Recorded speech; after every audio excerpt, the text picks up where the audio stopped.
Hey, fellow kids. Some of you might be excited to be here. Some of you want to go to some other shop. Either way, you're now forced to watch a bunch of videos explaining to you what that box in the basement the Faust guy installed does. Some of those boxes look like this. Other boxes look like this. All of them are... Okay. Can you guess it? Yeah, they're all routers. Very cool. Routers are pretty much your gateway to the internet. I mean internet as in the network that isn't the one in your house. The network in your house is just your LAN, local area network, but you can just say your home network.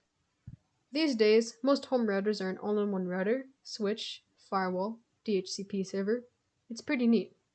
In shop, though, we usually only play around with routers that aren't anything else but routers. So, how do we play with routers? Routers in shop don't have GUIs, otherwise known as the icons on screen that you can click on.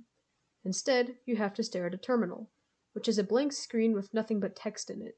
No mice allowed either. You can only type commands, just like really old computers.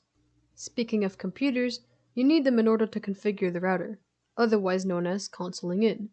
You take this ancient relic known as a rollover cable and plug one into your laptop and the other into the console port on the router. Then you just open up this terminal emulator, click connect, and wow, you're in! Just make sure to type N for the configuration dialog, since we don't need to mess with that at all. In case you didn't know, return just means the enter key, so hit that. So, once you've gotten to this point, you need to configure the router's basic settings. However, we can't do that right now because we're in user exec mode. You can tell because the symbol here is a greater than symbol. To get into what's pretty much admin mode, you type enable. Wow, it's a pound sign. That's how you know you're in privileged exec mode. Now you can pretty much do anything you want. The first thing you're going to want to do is give the router a name. The command for that is hostname name. But remember what I just said about doing whatever you wanted?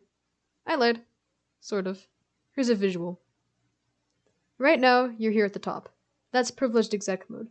But you don't have everything you need up here at the top. So you work your way deeper in. The next level we need to go to is called global configuration mode. You do this by typing in configure terminal. See how the indicator changed?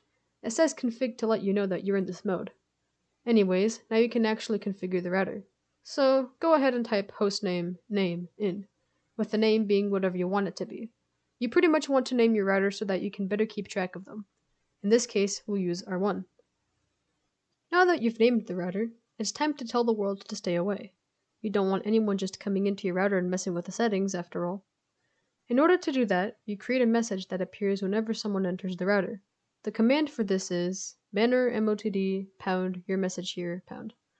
The pound sign is used to tell the router where the actual message begins and where it ends. You can use whatever symbol you want, actually. I myself use quotes. You just have to make sure that it only appears in the beginning and the end.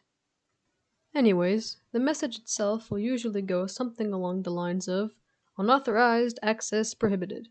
So, let's type in the command banner motd pound unauthorized access prohibited pound.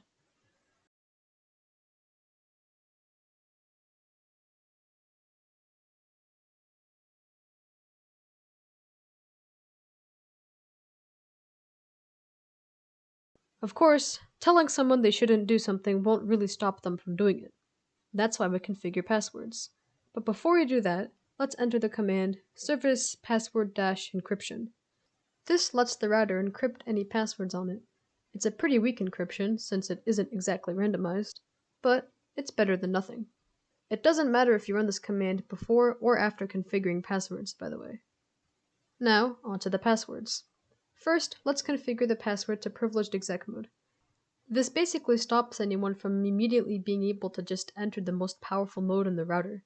The command is enable secret password. The password can be whatever you want, but usually in shop, the password will just be class. Just go ahead and type that in. To configure the rest of the passwords, we have to go into a different mode. We have to do this because now we're configuring passwords on the actual ports themselves. You know, the console port that you plugged your cable into on the router? That can be password protected. Anyways, to configure the console port, you type in line console 0. Once you're in, you type password. Again, any password you want, but in shop, just use Cisco. So, password Cisco. After that goes through, run the command login. This enables the actual login prompt. Now, we configure the VTY lines. VTY stands for Virtual Teletype.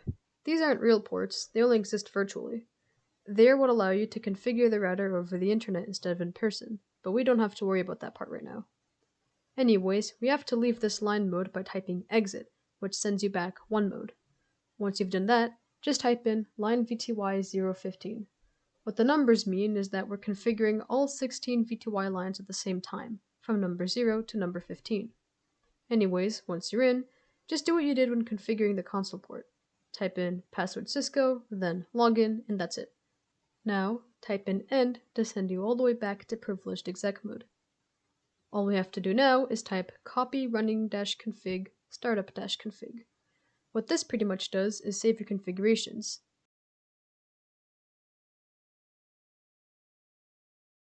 Hit enter again to confirm, and there you go.